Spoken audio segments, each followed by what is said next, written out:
Hello students, today we are going to deal with the poem from your book Beehive, and the title of the poem is The Road Not Taken by Robert Frost.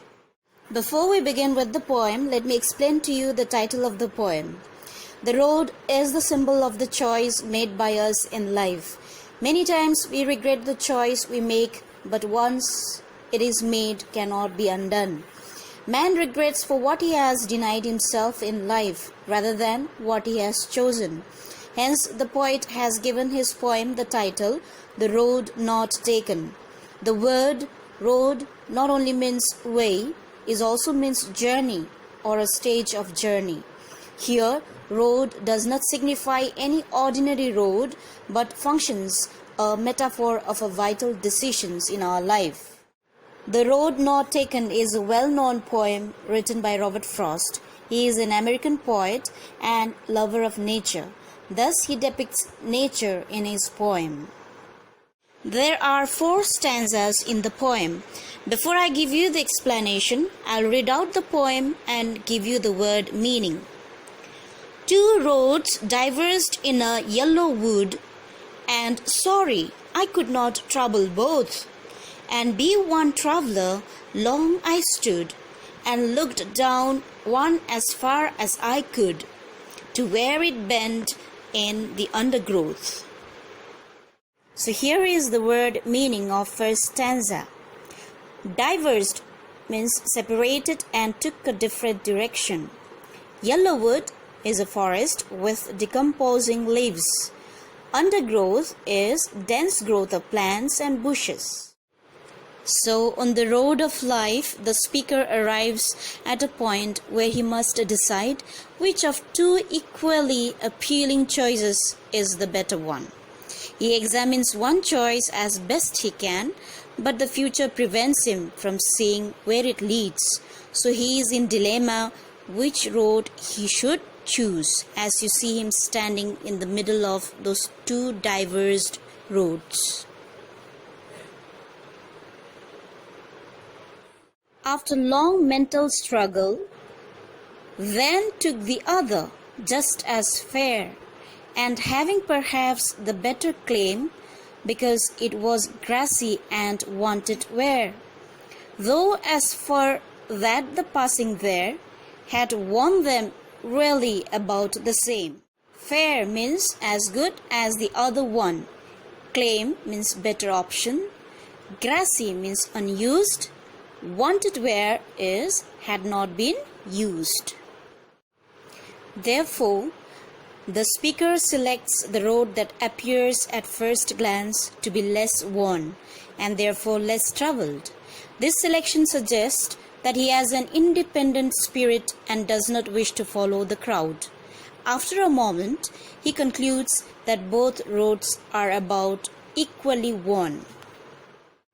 Thus, the poet had to choose just one road, though both the roads were equally good. Now let's read the 3rd stanza. And both that morning equally lay, in lives no step had trodden black. Oh, I kept the first for another day, yet knowing how way leads on to way, I doubted if I should ever come back. That morning, poet stands and observes that both the roads were covered with leaves. No one on this morning has yet taken either road, for the leaves lie undisturbed. The speaker remains committed to his decision to take the road he had previously selected, saying that he will save the other road for another day. He observes, however, that he probably will never pass this way again, and thus will never have an opportunity to take the other road. Now let's read the 3rd stanza. I shall be telling this with a sigh. Sigh means a deep breath. Somewhere ages and ages hence, 2 roads diverged in a wood, and I took the one less travelled by, and that has made all the difference. You know, in the years to come, the speaker says he will be telling others about the choice he made. While doing so, he will sigh either with relief that he made the right choice or with regret that he made the wrong choice. Whether right or wrong, the choice will have had a significant impact on his life. Therefore, students, to make a choice, you need a lot of thinking.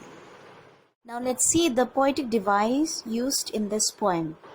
Rhyming scheme, you'll find A, B, A, B, which I'll be explaining to you in the slide, and symbolism of two roads, which represents two or more choices in our life.